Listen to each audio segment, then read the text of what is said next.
नमस्कार।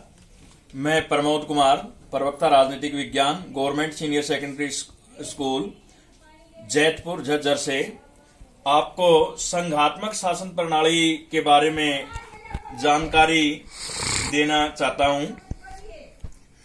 आपने पहले ये तो पता चल गया था भाई संघात्मक शासन प्रणाली क्या होती है। संघात्मक शासन प्रणाली एक तरफ केंद्र सरकार,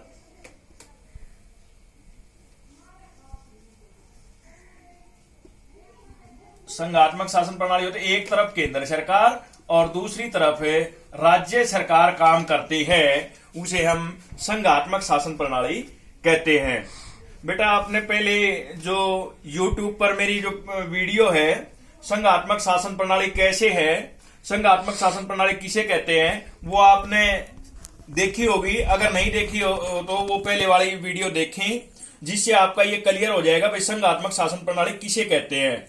आज हमारा टॉपिक है संघात्मक शासन प्रणाली की विशेषताएं।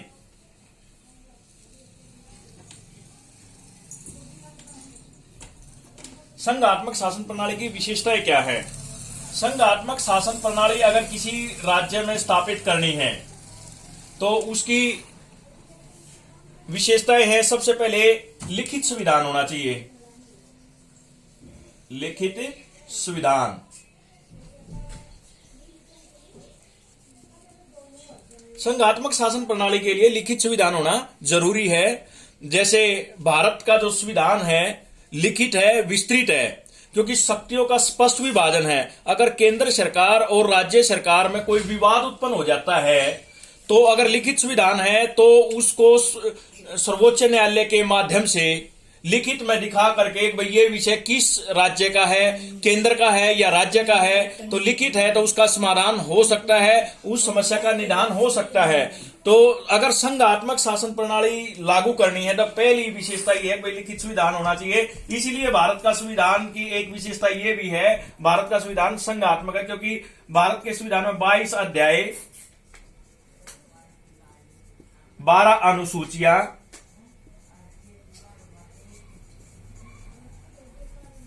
और 22 अध्याय 12 अनुसूचियां।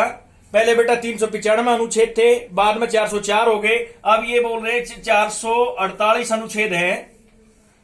448 अनुच्छेद विस्तृत रूप से लिखे गए हैं। तो भारत का संविधान अमेरिका के संविधान की तरह लिखित है।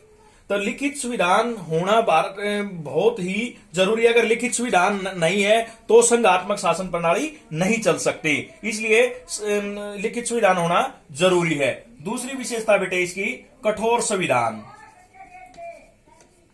ये कठोर संविधान क्या है बेटे?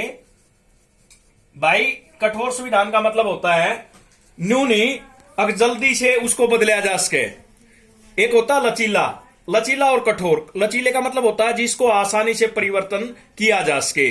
जैसे भारत में किसी राज्य का नाम परिवर्तन करना है तो संसद का 1/10वां हिस्सा वो अगर लिखित में दे देती है, 1/10वें हिस्से से उसको पारित कर देते तो उस राज्य का नाम बदल जाता है। इस तरह जो संविधान है वो लचीला है, लचीला नहीं होना चाहिए। अगर संघात्मक शासन प्रणाली अपनानी है तो उसके लिए कठोर संविधान होना जरूरी है। जैसे अमेरिका का संविधान, भारत का संविधान भी काफी हद तक कठोर है, जिसमें परिवर्तन करने के लिए बहुत सारे विषय ऐसे हैं जिसमें 2/3 बहुमत की आवश्यकता होती है। 2/3 बहुमत से लोकसभा में पास करो, 2/3 बहुमत से राज्यसभा में पास करो, और 2/3 फिर आधे से ज्यादा। एक तरीका तो ये है। और दूसरा फिर कई विषय ऐसे है जैसे राष्ट्रपति के चुनाव की पद्धति है, या जैसे हमारा ये GST पास हुआ था पीछे ही, तो उसके लिए ये आधे से ज्यादा जो राज्य है राज्यों द्वारा पारित होना चाहिए। आधे से ज्यादा राज्यों द्वारा पारित होना चाहिए 2/3 बहुमत से, तब वो कानून मान्य होगा। और तो लिखित संविधान होगा तो बेटा उसको जल्दी से परिवर्तित करना आसान नहीं होगा। तो कोई परिवर्तन करना है तो उसमें राज्यों की भी सहमति होनी जरूरी है। तो इसलिए संघात्मक शासन प्रणाली अपनानी है तो कठोर संविधान होना जरूरी है। अगला पॉइंट है बेटा शक्तियों का विभाजन। शक्तियों का विभाजन। शक्तियों का विभाजन कैसे है? शक्तियां भाई स्पष्ट विभाजित होनी चाहिए। जैसे भारत में है, भारत में केंद्र सूची है, केंद्र सूची में 97 विषय हैं, राज्य सूची है 66 विषय हैं, समवर्ती सूची, समवर्ती सूची 47 विषय,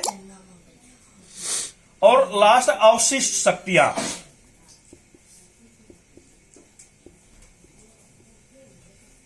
सूची अवशिष्ट शक्तियां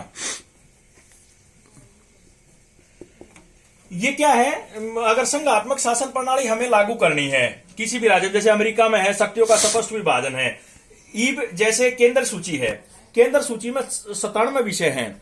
जो 97 विषय दे रखे हैं, जैसे बैंक, डाक, तार, संचार, रक्षा, विदेश विभाग, ये विषय जो 97 है केंद्र सूची में है, केंद्र सूची विषय में आते हैं। इसमें राज्य सरकार हस्तक्षेप नहीं कर सकती, इसलिए झगड़े के कोई चांस नहीं रहते। इन 97 विषयों को में केंद्र सरकार ही कानून बनाएगी, केंद्र सरकार के विषय में वही भर्ती करेगी, ये विभाग उसी के अंदर अधीन आते हैं। इस तरह बेटा राज्य सूची है, राज्य सूची में भाई 66 विषय हैं।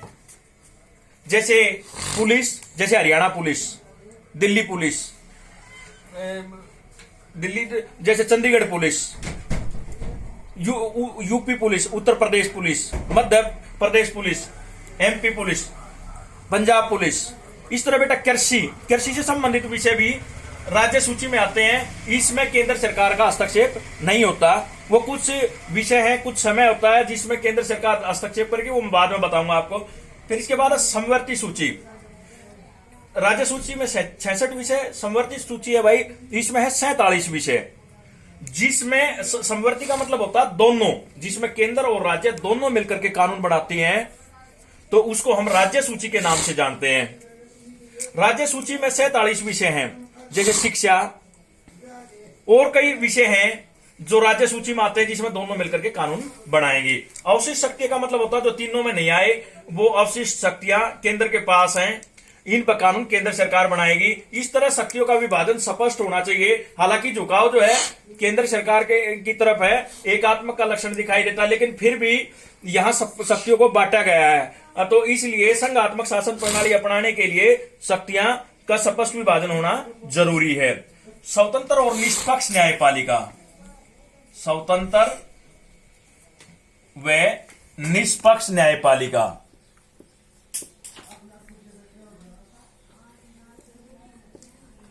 स्वतंत्र और निष्पक्ष न्यायपालिका ये क्या है भाई?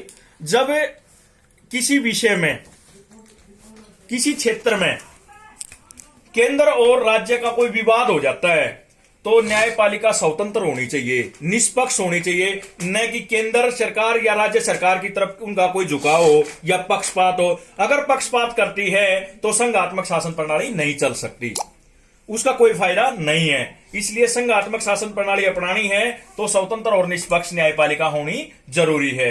जिस तरह भारत का सर्वोच्च न्यायालय स्वतंत्र और निष्पक्ष है, अमेरिका का जो सर्वोच्च न्यायालय स्वतंत्र और निष्पक्ष है, लेकिन भारत के सर्वोच्च न्यायालय में कुछ फर्क है, क्योंकि ये केंद्र सरकार का अंग है, इसको मैं बाद में बताऊंगा। लेकिन न्यायपालिका वैसे स्वतंत्र और निष्पक्ष है।